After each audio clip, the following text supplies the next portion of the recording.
आप UP police का जो आईडी कार्ड देख रहे हैं ये असली नहीं बल्कि एक नकली है।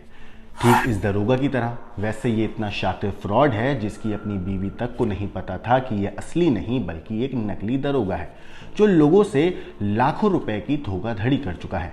आपको जानकर हैरानी होगी कि जब असली पुलिस इसके घर की तलाशी ले रही थी तो 1 मिनट वो भी टेंशन में आ गए थे कि ये जनाब असली हैं या नकली। असली पुलिस भी 2 मिनट इससे जलने लगी थी क्योंकि पुलिस की इतनी वर्दियां तो उनके पास भी नहीं थी जितनी इसके घर की अलमारी से निकली। वर्दी तो छोड़िए, इतने जूते तो असली पुलिस के पास भी नहीं थे जितने इस ठग की अलमारी से असली पुलिस को मिले। इसकी ठगी की कहानी तो आपको मैं वीडियो के आखिर में बताऊंगा ही, तो वीडियो लास्ट तक जरूर देखिएगा क्योंकि सच में इसकी ठगी का जो तरीका था, जो इसका पैटर्न था, जब आप वो सुनेंगे तो यकीन मानिए आप भी कहेंगे वाह गुरु बहुत तेज थे तुम।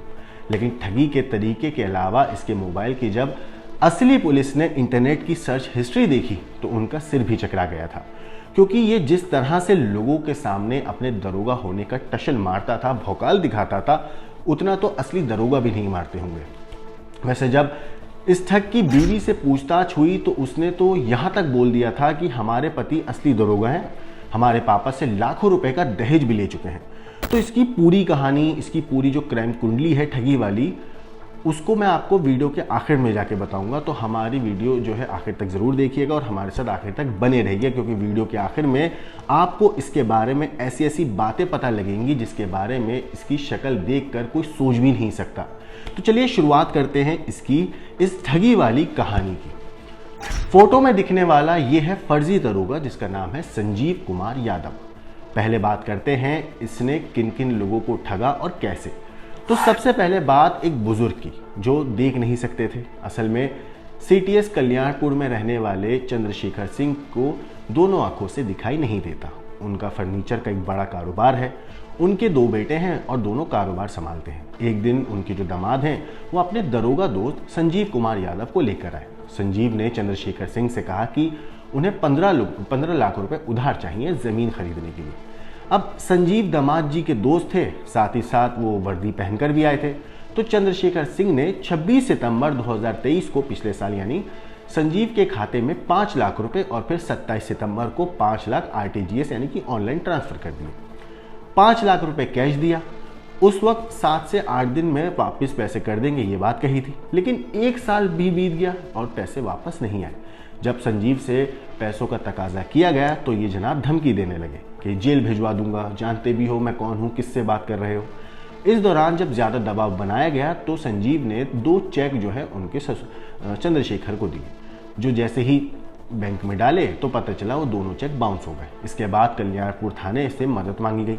बस यहीं से संजीव की उल्टी गिनती शुरू हो गई क्योंकि नकली दरोगा जी असली पुलिस की नज़र में आ गए थे। शिकायत मिलने पर पुलिस ने तफ्तीश शुरू की तो पता लगा कि संजीव तो दरोगा छोड़िए हवलदार भी नहीं है।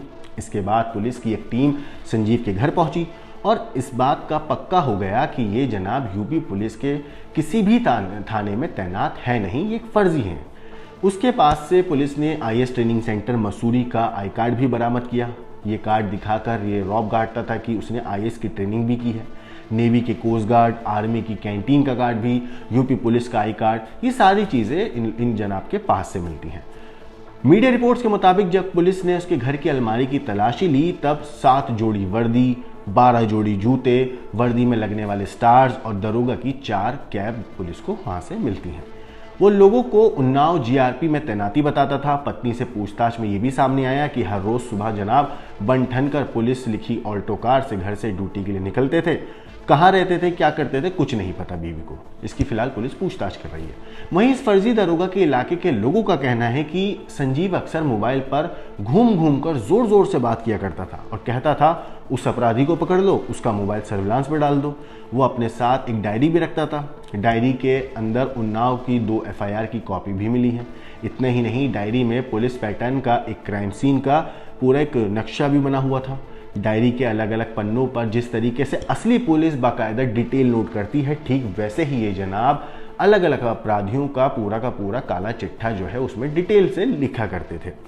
इन जनाब की हिम्मत की अगर बात करें तो जरा सोचिए, ये फर्जी दरोगा होने के बावजूद जो अपनी वर्दी सिलवाते थे ये उसी टेलर से सिलवाते थे जहां पे असली एसीपी अभिषेक पांडे जो हैं अपनी वर्दी सिलवाते हैं।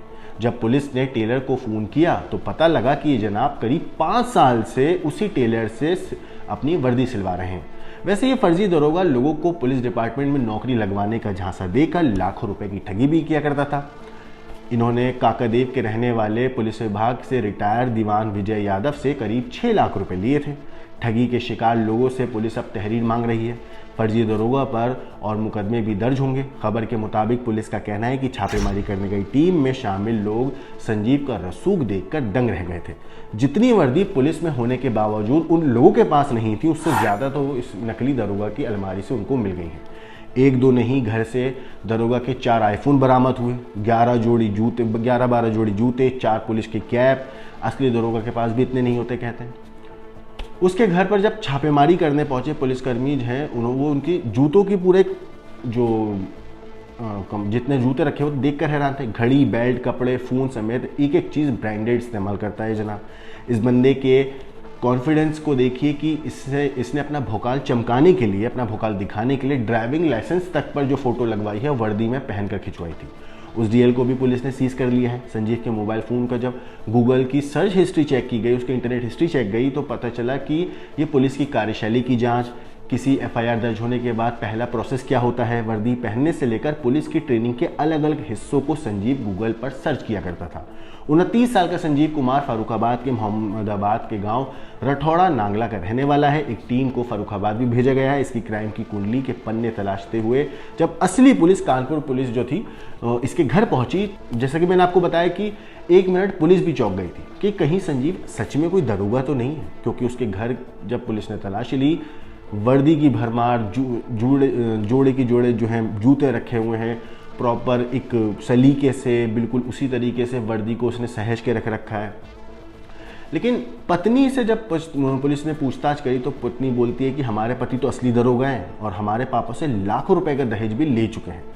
कल्याणपुर थाने की पुलिस ने तस्दीक के बाद दरोगा को फिलहाल गिरफ्तार कर लिया है और मामले की तफ्तीश कर रही है। मगर सोचिए, जो वर्दी पहनकर जब ये निकलता था तो उस रौब से निकलता था कि मानो असली पुलिस वाला। इलाके में फ़ोन पे ज़ोर ज़ोर आवाज़ जो है चिल्लाते हुए तेज़ आवाज़ में बात करता था ताकि लोग सुने कि ये क्या बात कर रहा है। बाकायदा फ़ोन पर बात करते हुए कभी किसी को उठा लो, किसी के खिलाफ कंप्लेन कर दो, सर्विलांस पे डाल दो, ये कर दो, वो कर दो। मतलब प्रॉपर भाई साहब इस तरीके का एक माहौल क्रिएट करके रखते थे, कैसा रुआब क्रिएट करके रखते थे जिससे लोगों को लगे कि ये जो है असली दरोगा हैं, किसी को इन पर शक ना हो। कहते हैं ना, जितना घड़ा खाली होता है, जितना बर्तन खाली होता है, उतनी ही तेज़ आवाज़ करता है। तो सेम वही चीज़ इनके साथ थी। जितने अंदर से खोखले थे, जितने अंदर से खाली थे, जितने अपने अंदर से नकली थे, उतनी ही ज़्यादा तेज़ ये बात किया करते थे ताकि लोगों को इन पर यकीन रहे। असल में इंसानों के अंदर एक चीज़ होती भी है कि कोई इंसान अगर इस तरीके से दिखाता है कि हम पुलिस वाले हैं और हमारे अंदर ये पावर है, हमारी ये ताकत है, तो सामने वाला इंसान थोड़ा सा उससे दबकर भी रहता है। तो इसी चीज़ का, इसी डर का ये फ़ायदा उठाते थे।